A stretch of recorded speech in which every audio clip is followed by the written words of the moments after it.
Olá, aluno, tudo bem? Espero que esteja tudo bem com você. Eu sou o Dr. Diego Alves e hoje você vai aprender a importância da embalagem na logística. Nesta aula, eu gostaria de demonstrar para você a preocupação que a logística precisa ter quando vai desenvolver uma embalagem para um produto. Isso porque uma embalagem pode apresentar diferentes funções, como, por exemplo, comunicar, identificar, proteger e transportar. Por exemplo, para o marketing, a embalagem deve ser desenvolvida de modo a sensibilizar o consumidor. Já na logística, a embalagem deve ser eficiente no sistema logístico de transporte. Nesta aula, você vai aprender também os tipos de embalagem e como eles facilitam os processos logísticos a se tornarem mais ágeis. Bem, o processo logístico possui muitas etapas e para que tudo funcione como esperado, é preciso dar atenção a vários detalhes. Um deles é a embalagem, que tanto é responsável por armazenar o produto em si, como principalmente é utilizada para o transporte. Sem a escolha e a preparação ideais, a logística pode sair perdendo em desempenho. Então, pensando nisso, a aula a seguir vai te mostrar qual é a importância da embalagem na logística e quais os seus impactos.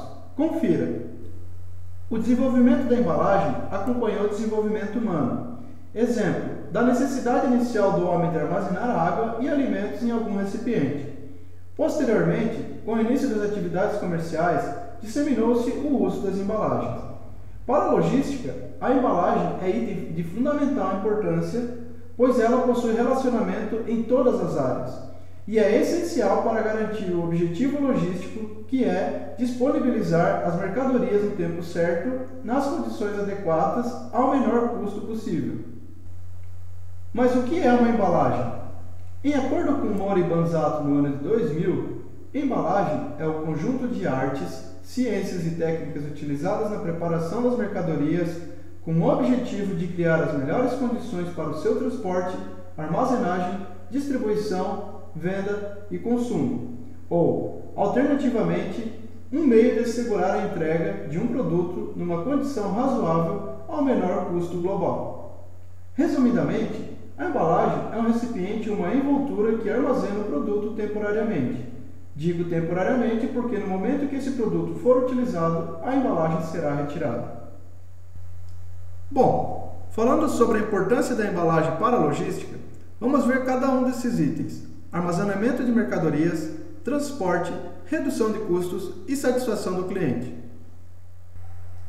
Graças às embalagens, os produtos podem ser armazenados com maior segurança e rapidez.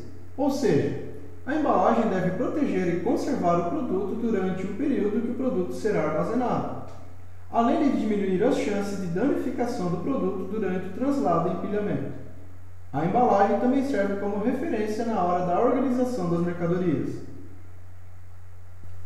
Durante o transporte, as embalagens podem impactar inclusive no valor do frete, pois podem ser consideradas na hora da cubagem, mas sobre isso eu explico melhor na próxima tela.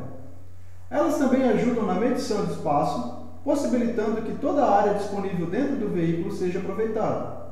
Além disso, as embalagens são as grandes responsáveis por proteger as mercadorias contra os atritos provocados pela movimentação dos veículos durante a entrega. E a cubagem, você sabe o que significa? Provavelmente já deve ter ouvido falar esse termo. O conceito de cubagem se refere à capacidade de se utilizar o espaço do veículo considerando todo o volume disponível. A ideia é garantir o máximo de aproveitamento do espaço físico, tanto em termos de peso quanto de arrumação.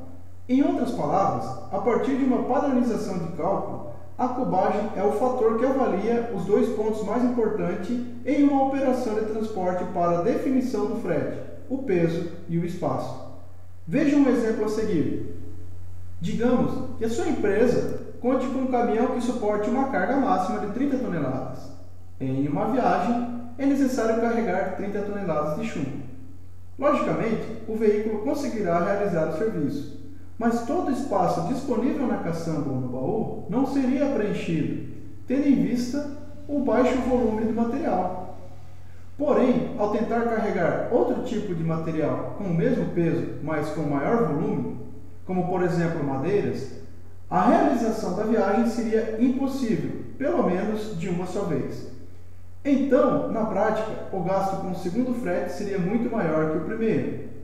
Desta forma, por questões de ocupação de espaço, cargas de pesos iguais podem ter o valor de frete diferente, assim como mercadorias de pesos distintos podem custar o mesmo valor para o cliente. A cubagem é importante para tornar mais justo os custos do frete no transporte logístico. No exemplo citado do chumbo e madeira, o planejamento mais adequado seria trabalhar com uma carga mista. Com isso, o veículo seria completamente preenchido e a capacidade de peso não seria ultrapassada. O objetivo é obter qualidade no serviço, aliado ao aproveitamento máximo dos recursos.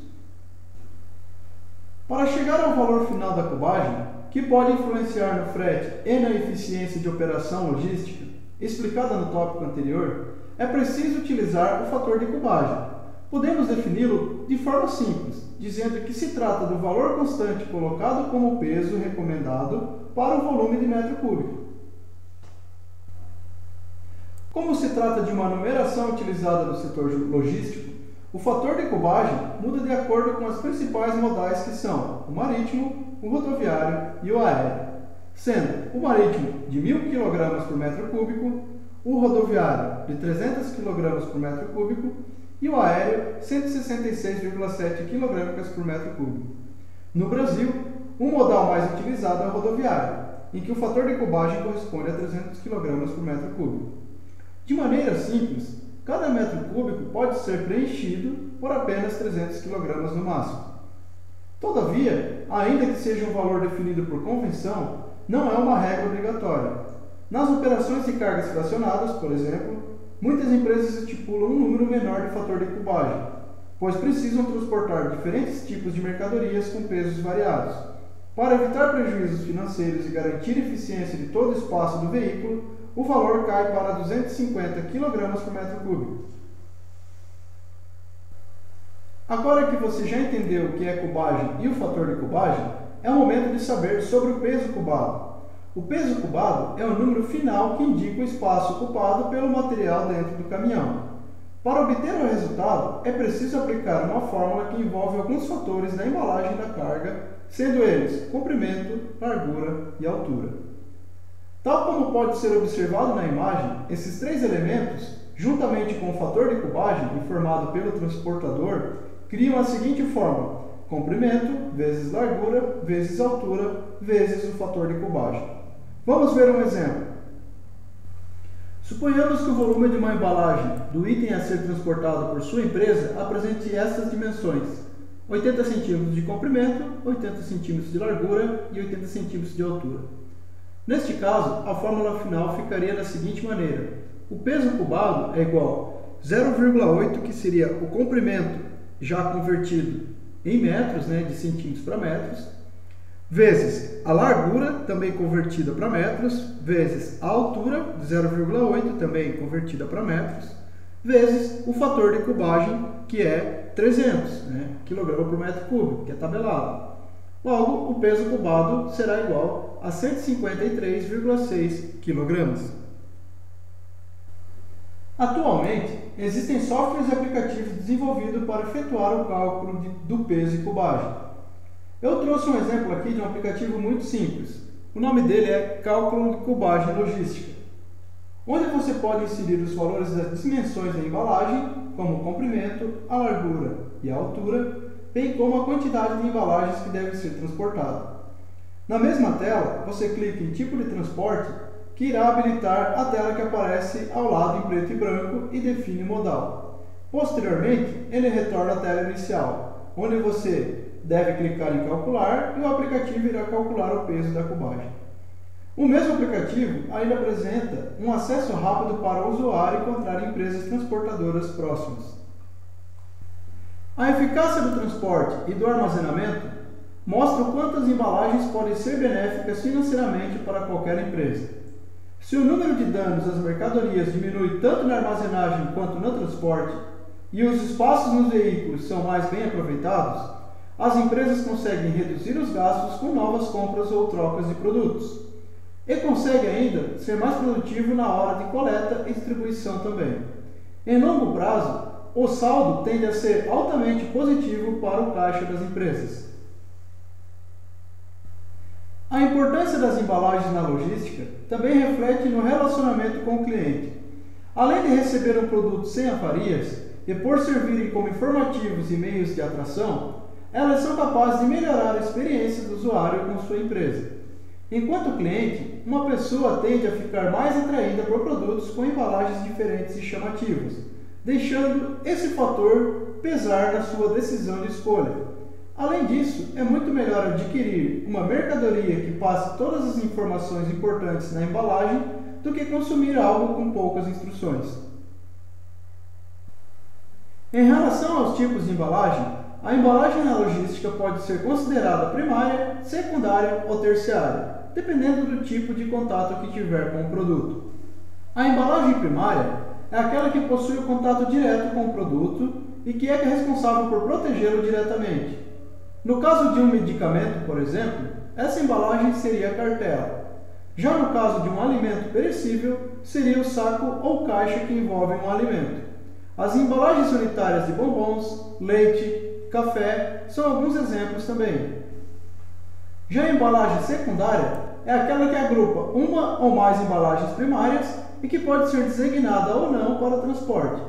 No caso do medicamento, a embalagem secundária seria a caixa do remédio em si contendo as cartelas.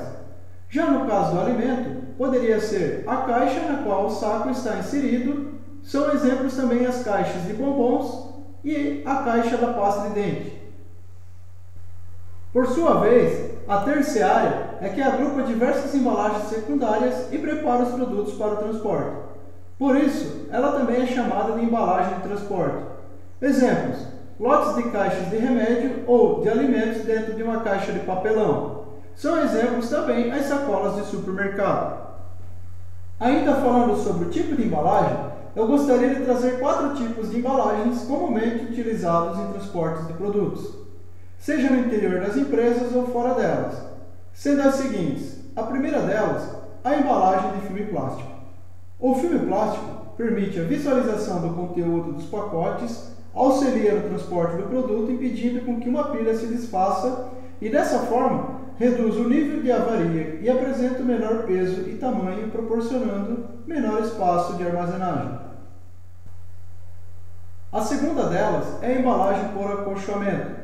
Geralmente é usada por empresas de mudanças, pois ela acomoda os produtos de formas irregulares. Ela também evita danos aos materiais estocados ou transportados. A terceira seria a embalagem retornável. Esta é ambientalmente correta, pois você irá reutilizar a embalagem, ou seja, não irá descartá-la após o seu uso e não será necessário obter uma embalagem nova a cada produto produzido, reduzindo custos com avarias ao produto.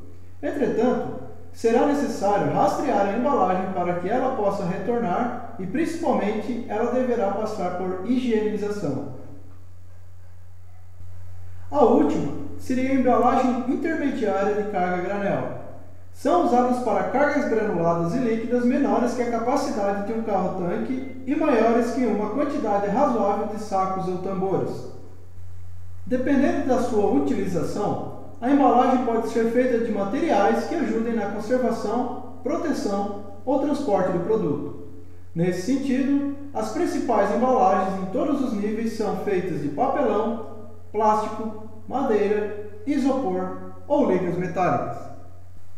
As de papelão normalmente são embalagens de papel cartão misturado a outros componentes. São muito utilizados em todos os níveis, especialmente como embalagens terciárias. O mesmo acontece com a caixa de madeira, que é geralmente a mais utilizada como embalagem na logística. A embalagem de isopor, por sua vez, normalmente é do tipo secundário, enquanto a embalagem de plástico é do tipo primário. Outras embalagens primárias são feitas de ligas metálicas, latas de aço e de ligas de alumínio são outros exemplos. E aqui estão as referências utilizadas para a preparação desta aula. Obrigado por prestar atenção nesta aula. Se acaso ainda tiver dúvida, por favor, encaminhe suas perguntas para mim por meio da ferramenta Tira Dúvidas no ambiente virtual de aprendizagem.